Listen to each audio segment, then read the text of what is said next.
আগের ভিডিওতে আমরা ফ্রয়েডিয়ান থিওরি নিয়ে আলোচনা করেছিলাম। আজকের ভিডিওতে আমরা একটা ইম্পর্টেন্ট প্রশ্ন নিয়ে আলোচনা করব, প্রশ্নটার উত্তর নিয়ে আলোচনা করব। সেটা হচ্ছে অ্যাবনর্মাল বিহেভিয়ারের কারণ কী কী। এটা পরীক্ষার একটা ইম্পর্টেন্ট প্রশ্ন এবং এই প্রশ্নটার উত্তর কিভাবে লিখতে হবে সেইটা সম্পর্কে আমি একটু আলোচনা করব। তো অ্যাবনর্মাল বিহেভিয়ারের কারণ ব্রডলি আমরা বিভিন্ন ভাগে ডিভাইড করতে পারি। একটা হচ্ছে নিউরোলজিক্যাল ফ্যাক্টর, একটা হচ্ছে সাইকোলজিক্যাল ফ্যাক্টর, আর একটা হচ্ছে সোশ্যাল ফ্যাক্টর। তো আমরা স্টেপ বাই স্টেপ যাব। তবে সাইকোলজিক্যাল ফ্যাক্টরের কতগুলো অংশ অলরেডি আমরা পড়ে ফেলেছি, সুতরাং ওইখানে ডিটেলসে আমি খুব একটা কিছু বলবো না। আমরা নিউরোলজিক্যাল ফ্যাক্টরের ক্ষেত্রেও আমরা বায়োলজিতে যারা পড়েছো তারা অনেকটাই জানো। তো সেই হিসেবে আমরা নিউরোলজিক্যাল ফ্যাক্টর সম্পর্কে একটু আলোচনা করব, যে নিউরোলজিক্যাল কী কী কারণে অ্যাবনর্মাল বিহেভিয়ার লক্ষ্য করা যায়, এবং তারপর সাইকোলজিক্যাল, এবং তারপর সবার শেষে আমরা সোশ্যাল ফ্যাক্টর দিয়ে ব্যাপারটা শেষ করব। তো নিউরোলজিক্যাল ফ্যাক্টর নিয়ে আলোচনা করতে গেলে আমরা মেনলি যেটা বলি সেটা হচ্ছে যে আমাদের ব্রেন, যেটা আমাদের গ্যালাক্সিতে যতগুলো স্টার আছে, আমাদের বলা হয় যে আমাদের ব্রেন সেলেও ততগুলো, আমাদের ব্রেনেও ততগুলোই ব্রেন সেল অলমোস্ট আছে। তো ইট ইজ এনর্মাস, মানে এটার কাউন্ট করা যায় না। তো আমরা খুব চট করে নার্ভাস সিস্টেম সম্পর্কে একটুখানি আলোচনাটা দেখে নেব, যে আমাদের টোটাল নার্ভাস সিস্টেমকে মেনলি দুটো ভাগে ভাগ করা যায়। একটা হচ্ছে সেন্ট্রাল নার্ভাস সিস্টেম, আর একটা হচ্ছে পেরিফেরাল নার্ভাস সিস্টেম। তো সেন্ট্রাল নার্ভাস সিস্টেমে দুটো জিনিস আছে, ব্রেন আর স্পাইনাল কর্ড। আর এইটা হচ্ছে মেনলি মেমোরি, কনসাসনেস, এই সমস্ত জিনিসগুলো থাকে, এবং পারসেপশান, তারপর বিভিন্ন রকম ভলেন্টারি অ্যাকশান, যেগুলো রিফ্লেক্স অ্যাকশান বলে, সেইগুলোই সেন্ট্রাল নার্ভাস সিস্টেমের কাজ। তো সেন্ট্রাল নার্ভাস সিস্টেম ছাড়াও তোমার পেরিফেরাল নার্ভাস সিস্টেম আছে। পেরিফেরাল নার্ভাস সিস্টেমেরও দুটো ভাগ আছে। সেই দুটো ভাগের মধ্যে প্রথমটার নাম হচ্ছে সেন্সরি সোম্যাটিক নার্ভাস সিস্টেম। সেটা হচ্ছে যে ব্রেনের সাথে ওয়ার্ল্ডের বাকি অংশের যোগাযোগ স্থাপন করা। যেরকম তোমার বিভিন্ন রকম সেন্সেস যে কোনো জায়গা থেকে আসে, তারপর তোমার মাসেলস থেকে আসে, এইগুলো সমস্ত হচ্ছে তোমার এই অংশের কাজ। এছাড়া আরেকটা আছে যেটা মোস্ট ইম্পর্টেন্ট, যেটাকে অটোনমিক নার্ভাস সিস্টেম বা এনএস বলে। এইটা নিয়েই আমরা কিন্তু আমাদের সাইকোপ্যাথোলজি বা সাইকো অ্যানালাইসিসে এই ব্রেনের এই পার্টটাই কিন্তু মেনলি আমাদের মেজর রোলটা প্লে করে। হ্যাঁ, এখানে বিভিন্ন রকম এই এএনএস বিভিন্ন রকম জিনিস কন্ট্রোল করে, যেরকম তোমার হার্ট, তারপর ডাইজেস্টিভ ট্র্যাক্ট, তারপর ব্লাড ভেসেল, এই সমস্ত জিনিসগুলোকে কন্ট্রোল করে। এই এএনএসের আবার দুটো পার্ট আছে, একটাকে সিম্প্যাথেটিক নার্ভাস সিস্টেম বলে। যেটা হচ্ছে যে তোমার যে কোনো এমার্জেন্সি সিচুয়েশানে রেসপন্ড করার ক্ষমতা তৈরি করে হচ্ছে এই সিম্প্যাথেটিক নার্ভাস সিস্টেম। আর এই সময় হার্টটাকে পাম্প করে বেশি করে যখন এমার্জেন্সি হয় তখন, তারপর চোখ বড় বড় করে। এই সিম্প্যাথেটিক সিস্টেমটা বিভিন্ন রকম মানে এমার্জেন্সিতে যা যা কাজ হয়, মানে এমার্জেন্সিতে কিছু কিছু কাজ খুব র্যাপিডলি করতে হয় এবং কিছু কিছু কাজ খুব স্লো করে দিতে হয়, যেরকম ডাইজেশন পদ্ধতিতে এমার্জেন্সিতে স্লো করে দিতে হয়। তো এইটাকে মানে এই টোটাল যে সিম্প্যাথেটিক নার্ভাস সিস্টেম যে কাজ করে, যে রেসপন্স করে, সেটাকে অনেক সময় ফাইট অর ফ্লাইট রেসপন্স বলে, ঠিক আছে, বা স্ট্রেস রেসপন্স বলে। কারণ এই সময় লোকে স্ট্রেস মানে করে আর কি, মানে স্ট্রেস এক্সপিরিয়েন্স করে। সেই সময় এই ফাইট অর ফ্লাইট রেসপন্স যেটা, সেইটা হয়ে থাকে। তো এই সময় আর একটা যে পার্ট আছে, মানে তোমার এই অটোনমিক নার্ভাস সিস্টেমের আর একটা যে পার্ট আছে, যেটাকে আমরা বলছি প্যারাসিম্প্যাথেটিক নার্ভাস সিস্টেম, ঠিক আছে। এইটা হচ্ছে যে তোমার once emergency or crisis period যখন ওভার হয়ে যাচ্ছে, তখন তুমি যখন সেটেল ডাউন করছো, হ্যাঁ, তখন এই সময় সে হার্টটাকে স্লো করে, তোমার চোখের যে পিউপিল আছে সেইটাকে ছোট করে, এবং তোমার ডাইজেস্টিভ ট্র্যাক্টের কাজকর্মকে বাড়িয়ে দেয়। তো এই যে দুটো সিস্টেম, তোমার সিম্প্যাথেটিক নার্ভাস সিস্টেম এবং প্যারাসিম্প্যাথেটিক নার্ভাস সিস্টেম, এরা দুজনে অপোজিট ভাবে কাজ করে, এবং যদি এরা নিজের নিজের কাজ করতে ঠিকমতো না পারে তখনই কিন্তু তোমার সাইকোলজিক্যাল ডিসঅর্ডার তৈরি হয়, যেমন অ্যাংজাইটি ডিসঅর্ডার বা ডিসরাপটিভ বিহেভিয়ার বিভিন্ন রকমের হয়ে থাকে। এছাড়া তোমাকে আরও যে জিনিসগুলো জানতে হবে সেটা হচ্ছে যে আমাদের সিএনএস, যেটা আমরা দেখছি সেন্ট্রাল নার্ভাস সিস্টেম, তার মধ্যে একটা পার্ট আছে যেটাকে আমরা বলছি ব্রেন। ব্রেনের টোটাল 4টে অংশে ডিভাইড করা হয়েছে, সেটা ছবিতে বাঁদিকে তোমরা দেখতে পাচ্ছ, 4টে লোব আছে এবং মেনলি দুটো হেমিস্ফিয়ারে আছে, লেফট আর রাইট, এই দুটো মেন হেমিস্ফিয়ারে ব্রেনকে ডিভাইড করা হয় এবং প্রত্যেকটা হেমিস্ফিয়ারেই কিন্তু এই 4টে লোব থাকে এবং প্রত্যেকটা লোবের আলাদা আলাদা ফাংশান আছে। যেরকম ধরো চোখে যখন একটা আলো পড়ে তখন সে কিন্তু একটা নিউরাল ইম্পালস পাঠায় হচ্ছে ব্রেনে। প্রথম যে জায়গাটা যেটা এই ইম্পালসে এক্সাইটেড হয় সেটাকে আমরা বলি অক্সিপিটাল লোব, যেটা হচ্ছে তোমার মাথার পেছন দিকে থাকবে। এটা হচ্ছে তোমার ভিশনের জন্য রেসপন্সিবল। এছাড়া এখান থেকে এই অক্সিপিটাল লোব থেকে দুটো বড় বড় নিউরাল পাথ হয়ে যায় দুটো জায়গায়। একটা যায় হচ্ছে তোমার পেরিটাল লোবে, যেটা হচ্ছে একদম টপ পেছন দিকে, হ্যাঁ, মানে মাথার একদম টপে পেছন দিকে যেটা থাকে সেইটা।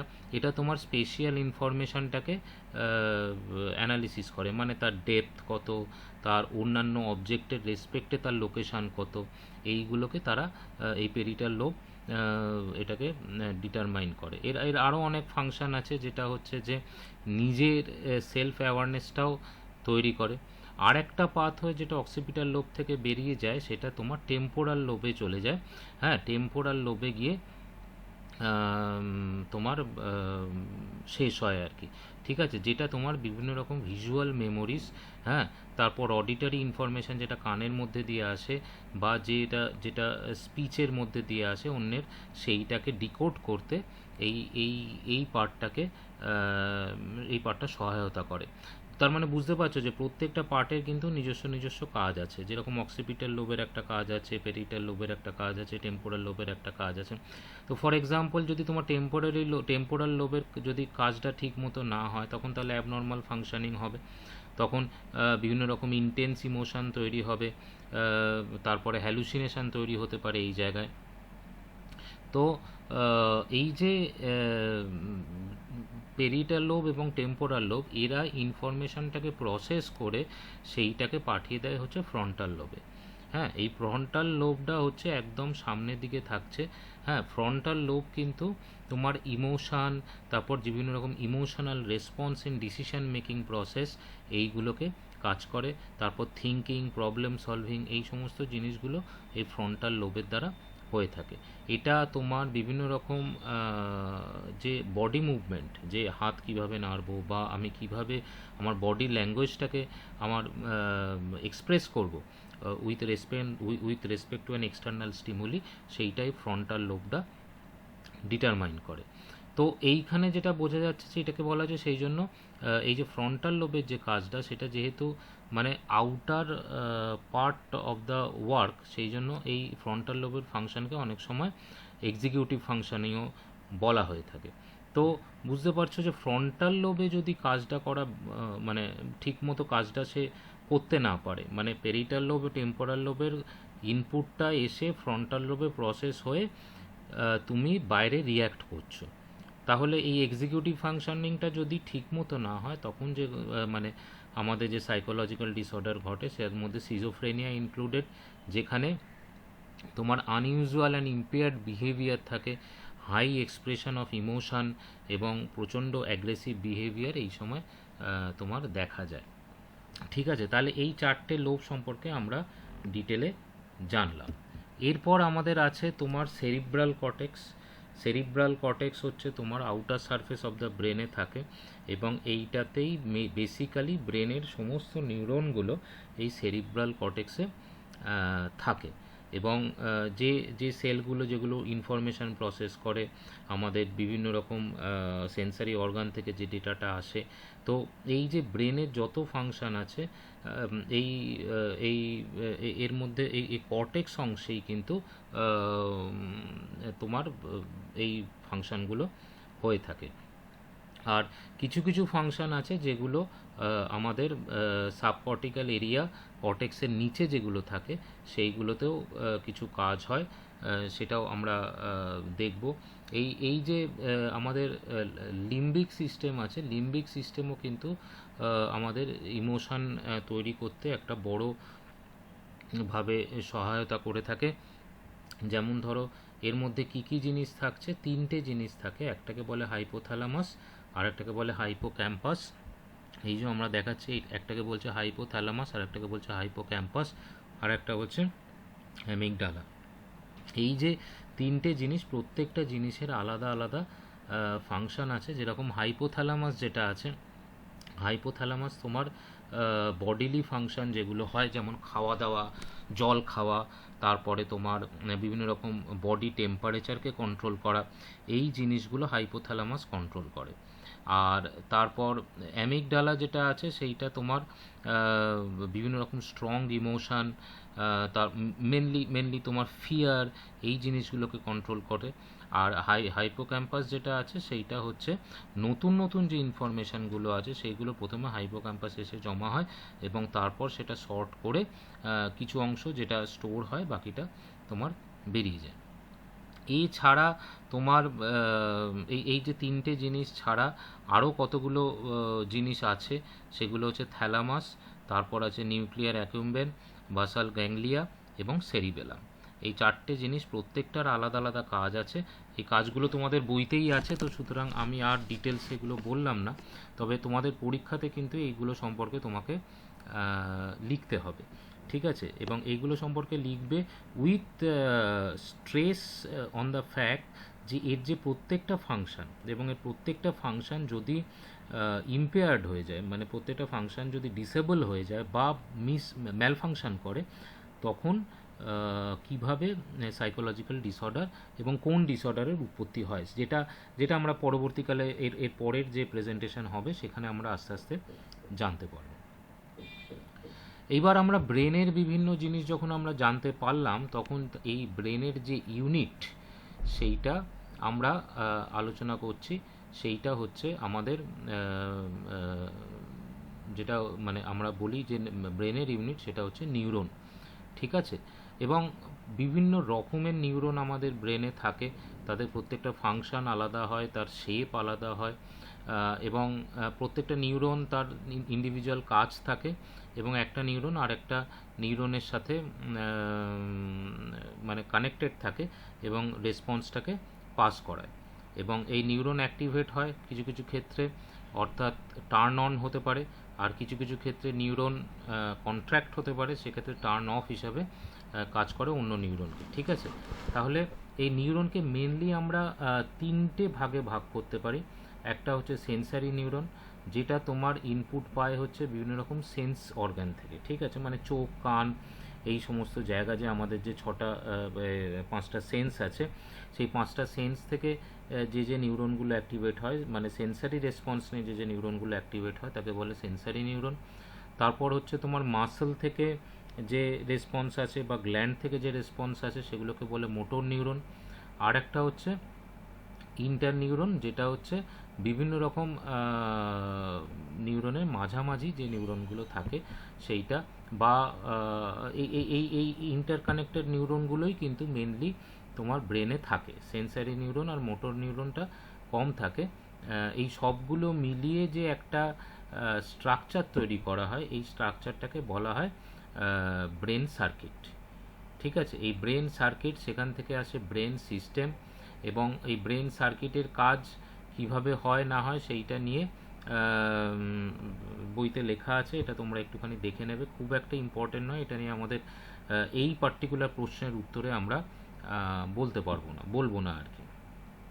তাহলে এখানে সাইকোপ্যাথোলজিটা কখন ডেভেলপ করে? যখন নিউরনগুলো নিজেদের মধ্যে কমিউনিকেশন করতে ব্যর্থ হয়, ঠিক আছে। তার মানে একটা নিউরন আরেকটা নিউরন, এই যে ইন্টারকানেক্টেড নিউরন, সেন্সারি নিউরনে যখন রেসপন্স আসবে ইন্টারকানেক্টেড নিউরন দিয়ে, সেটা আলটিমেটলি ব্রেনে যাবে এবং ব্রেন থেকে বিভিন্ন লোবে গিয়ে আলটিমেটলি ফ্রন্টাল লোবে এসে তোমার সে মানে আউটপুট বা রিয়াকশানটা তৈরি হবে। এবার এই এন্টায়ার প্রসেসটা, সার্কিটটা যদি ঠিকঠাক না থাকে তাহলে তো ইনকারেক্ট আউটপুট হবে, যেরকম সিজোফ্রেনিয়ার ক্ষেত্রে হয়। তো এই এই জিনিসগুলো জানতে গেলে আমাদের নিউরনের স্ট্রাকচার সম্পর্কে একটা ডিটেল আইডিয়া আমাদের থাকতে হবে। সেখানে দেখা যাচ্ছে, দেখো যে নিউরনে মেনলি তিনটে পার্ট থাকে। একটা হচ্ছে রিসিভিং পার্ট, একটা সেন্ডিং পার্ট, আর একটা হচ্ছে মাঝখানের পার্ট। ঠিক আছে, রিসিভিং পার্ট, মাঝখানের পার্ট, আর একটা তোমার এই মাঝের যে পার্টটা সেটাকে আমরা সেল বডি বলছি। এরও একটা নিউক্লিয়াস থাকে এবং নিউক্লিয়াস সমস্ত ফাংশনগুলোকে কন্ট্রোল করে। একটা সেল মেমব্রেন থাকে। এছাড়া আরও মানে একটা সেলে যা যা থাকার কথা সেগুলো থাকে। নিউরন যখন একটা সাফিসিয়েন্ট অ্যামাউন্ট অফ ইনপুট পায়, চ্যানেলের মাধ্যমে চ্যানেলগুলো ওপেন হয়ে যায় এবং সেই চ্যানেলগুলো ওপেন হয়ে গিয়ে এর মধ্যে যে ইন্টারনাল ব্যালেন্স অফ কেমিক্যাল থাকে, সেই ইন্টারনাল ব্যালেন্স অফ কেমিক্যালটা চেঞ্জ হয়ে যায়। হ্যাঁ, এবং তখন নিউরনটা ফায়ার করে। এই ফায়ারিংটা হওয়ার ফলে তখন সে একটা নিউরন আরেকটা নিউরনকে ইনফরমেশন সেন্ড করে। প্রত্যেকটা নিউরন রেজিস্টার করে একটা সাম টোটাল অফ ইনপুট এবং প্রত্যেকেই কিন্তু স্টিমুলেট করে এই এই এই ইনফরমেশনটাকে, পালসটাকে ফায়ার করে তারা একটা নিউরন থেকে আরেকটা নিউরনে নিয়ে যায় আর কি। এবার এই ফায়ারিং ব্যাপারটা বুঝতে গেলে আমাদের দুটো জিনিস সম্পর্কে জানতে হবে নিউরনের। একটাকে বলছি আমরা অ্যাক্সন, আর একটাকে বলছি আমরা ডেনড্রাইটস। ঠিক আছে, ডেনড্রাইটসটা তোমরা এই ছবিতে দেখতে পাচ্ছ। অ্যাকশন কাকে বলে? অ্যাকশন হচ্ছে তোমার গিয়ে যেটা সিগন্যালকে ট্রান্সমিট করে, নিউরনের মধ্যে যেটা সিগন্যালকে ট্রান্সমিট করে। অ্যাকশন হচ্ছে লম্বা, হ্যাঁ, একটা থ্রেড লাইক স্ট্রাকচার সেইটা, এবং এটা এটা কিন্তু তোমার একটা কভার করা থাকে যেটাকে মাইলিন শিট বলে। সেই মাইলিন শিটটা মানে একটা নিউরনকে সঙ্গে আরেকটা নিউরন টাচ করে থাকে, সেই জন্য একটা নিউরনের ইনফরমেশন যাতে আরেকটা নিউরনের ইনফরমেশনের পাশের মানে প্যাসেজে যাতে, মানে যেরকম ইলেকট্রিকের তার যেরকমভাবে থাকে একটা কভার থাকে, সেইটা তোমার এইভাবে কভার করা থাকে। একটা নিউরনে যেহেতু একটাই অ্যাকশন থাকে, কিন্তু অ্যাকশানের বিভিন্ন রকম ব্রাঞ্চ হতে পারে, তাহলে স্টিমুলাসটা বিভিন্ন নিউরনে আলাদা আলাদা করে পাঠাবার জন্য মানে এই অ্যাকশানটা পার্টে ডিভাইড হয়ে যেতে পারে। এখানে দেখো তিনখানা পার্টে ডিভাইড হয়ে গেছে।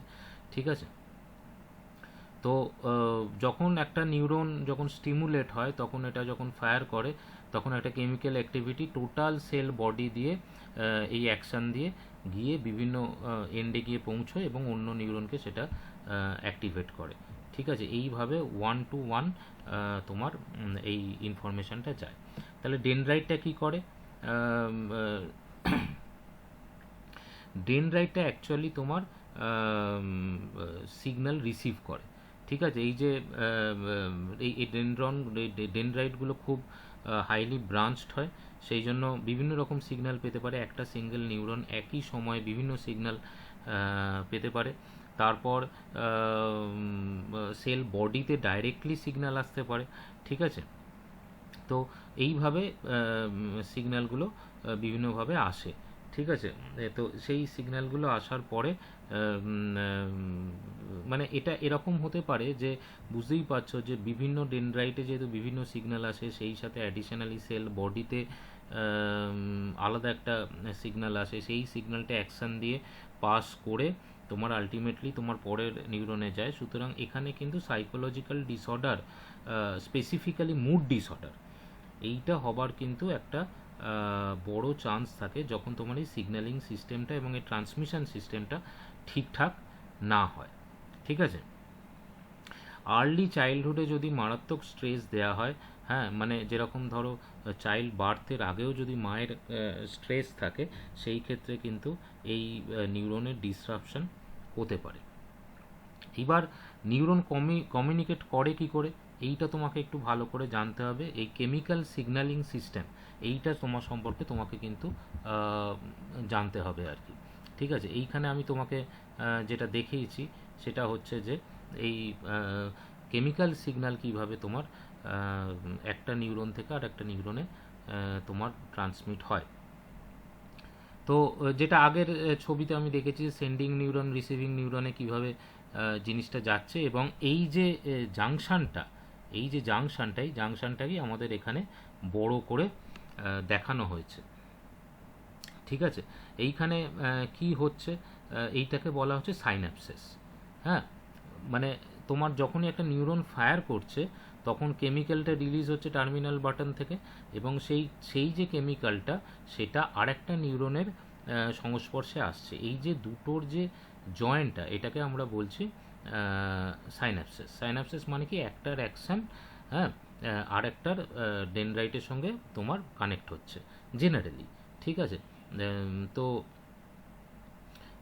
জেনারেলি মানে এই দুটো ফিজিক্যালি জেনারেলি কানেক্টেড থাকে না, তবে যখন এই কেমিক্যালসটাই একটা গ্যাপ সাইন্যাপটিক ক্লেফট বলা হয়, এই সাইন্যাপটিক ক্লেফটে ওই কেমিক্যালটাই তোমার সিগন্যালটাকে ট্রান্সমিট করে।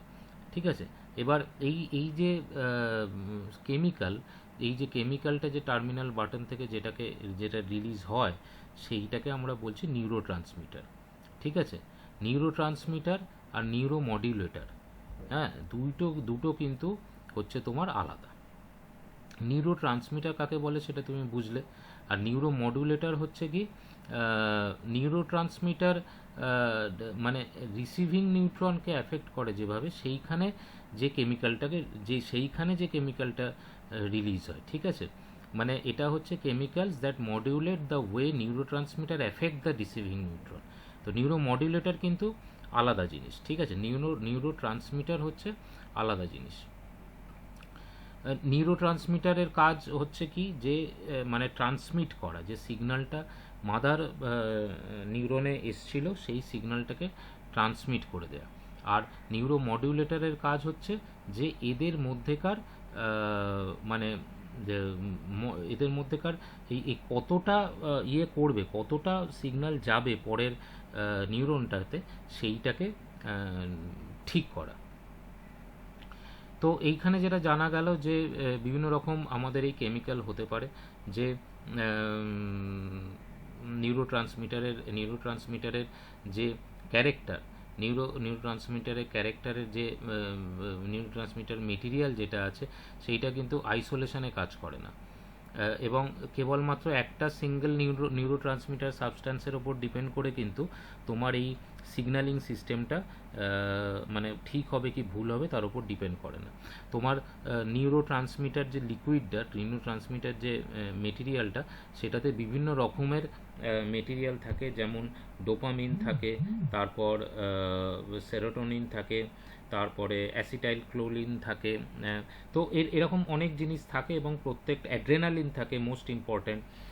তো এই প্রত্যেকটা যে লিকুইড থাকে, এবং প্রত্যেকটা লিকুইডেরই একটা আলাদা আলাদা কাজ থাকে, এবং এটা যে সব ক্ষেত্রে প্রত্যেকটা লিকুইড ঠিকমতো কাজ করবে সেরকমও কিন্তু ব্যাপার নয়। তো সেই ক্ষেত্রে এইগুলোর ক্ষেত্রে কিন্তু প্রত্যেকটা যদি না থাকে তাহলে কি ডিসঅর্ডার হয়, বা প্রত্যেকটা থাকলে বেশি মাত্রায় থাকলে সেখানে কি ডিসঅর্ডার হয়, সেগুলো কিন্তু বইতে তোমার লেখা আছে। এটা সম্পর্কে তোমাকে একটু ডিটেলে বই থেকে দেখে নিতে হবে।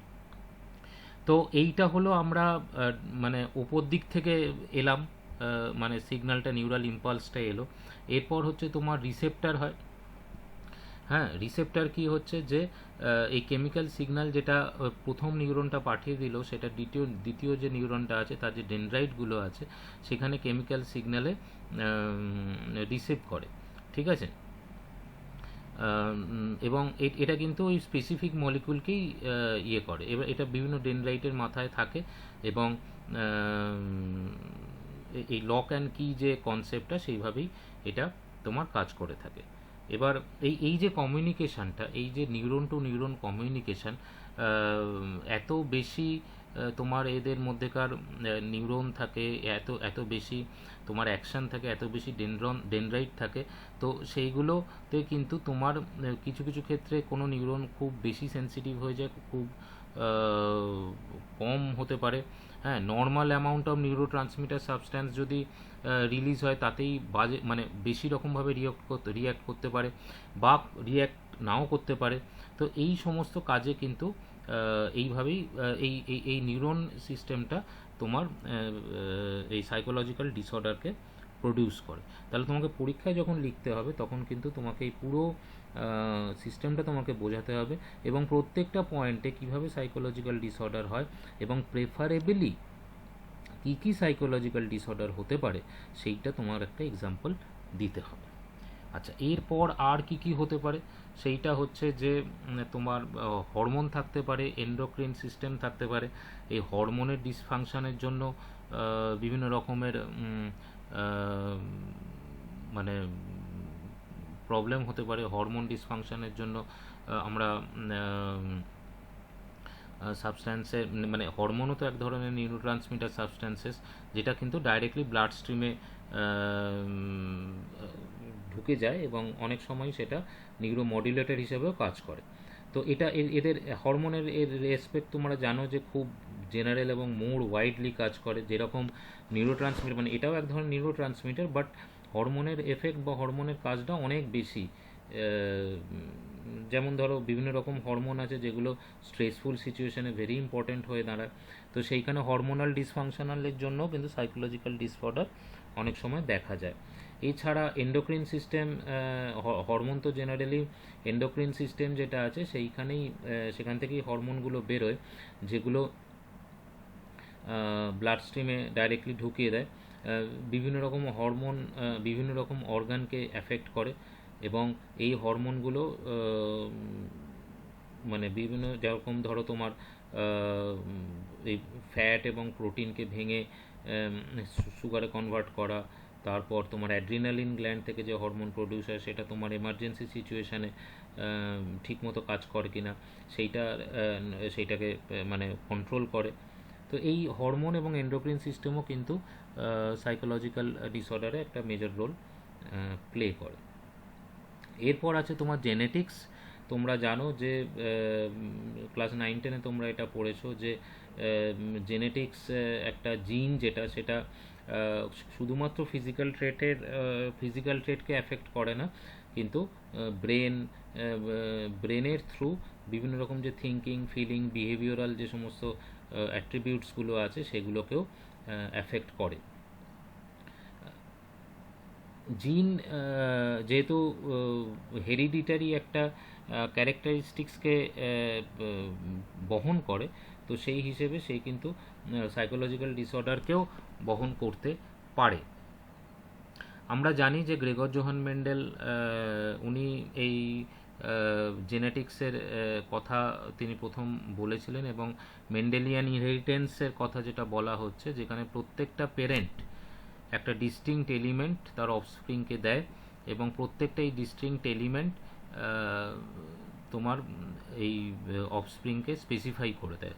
হ্যাঁ, এবং এই প্রত্যেকটা ডিস্টিংক্ট এলিমেন্টের একটা করে নির্দিষ্ট স্টেট থাকে, নির্দিষ্ট করে একটা ট্রেট থাকে, মানে একটা গুণ থাকে, যেটা ডমিন্যান্টও হতে পারে, নন ডমিন্যান্ট হতে পারে, বা রিসিসিভ যেটাকে বলা হয় সেইটাও হতে পারে। এবার সেটা ডমিন্যান্ট হবে কি হবে না, রিসিসিভ হবে কি হবে না, সেটা অনেক কিছুর ওপর ডিপেন্ড করে। আমরা অত ডিটেলসে যাচ্ছি না, কিন্তু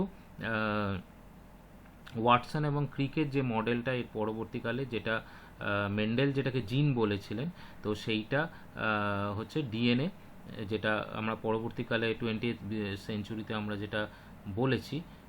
এবং এইখানে জিনের যে ভেরিয়েন্টগুলো যেটাকে অ্যালেলস বলা হচ্ছে সেইটা ডিফাইন করে যে কিভাবে ট্রেটগুলো থাকে। এবং এই অর্গানিজমের জিন যে টোটাল যে অর্গানিজমের জিনের যে টোটাল যে এফেক্ট সেটাকে আমরা বলি জিনোটাইপ, এবং অবজারভেবল ট্রেট যেগুলো সেটাকে বলা হয় ফেনোটাইপ। তো এইগুলো জানতে হবে। এবার এটার অনেক মানে এফেক্ট আছে, আই কালার একটা বড় এফেক্ট। তুমি তোমার বইতে দেখবে যে একটা এক্সাম্পল, আমার যতদূর মনে পড়ছে এক্সাম্পল দেওয়া আছে, যে আই কালার নিয়ে একটা এক্সাম্পল দেওয়া আছে যে কিভাবে ইনহেরিটেন্সটা হয়ে থাকে।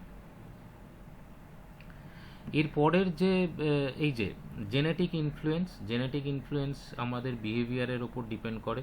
দুটো জিনিস আছে, একটা হচ্ছে তোমার জেনেটিক্সের ওপরে এনভায়রনমেন্টের এফেক্ট, আর এনভায়রনমেন্টের ওপর জেনেটিক্সের মানে জিনের এফেক্ট।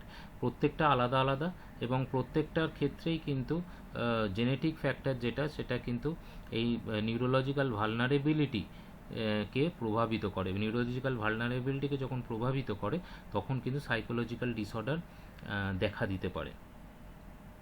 মানে যেমন ধরো, আমি তো এখানে একটা এক্সাম্পল দিয়েছি, এনভায়রনমেন্টের সঙ্গে জিনের সম্পর্ক। বলা হচ্ছে যে তুমি যদি একটা কোনো মিউজিক্যাল ইনস্ট্রুমেন্ট প্রথমে বাজাও, খানিকক্ষণ বাজাবার পর তোমার হাত মানে ব্যথা করবে বা তোমার হাত কেটে যেতে পারে, কিন্তু যে বারবার বাজায়, সে কিন্তু যে কন্টিনিউয়াস বাজায়, তার কিন্তু হাতটা অতটা কেটে যায় না বা হাত অতটা ব্যথা করে না।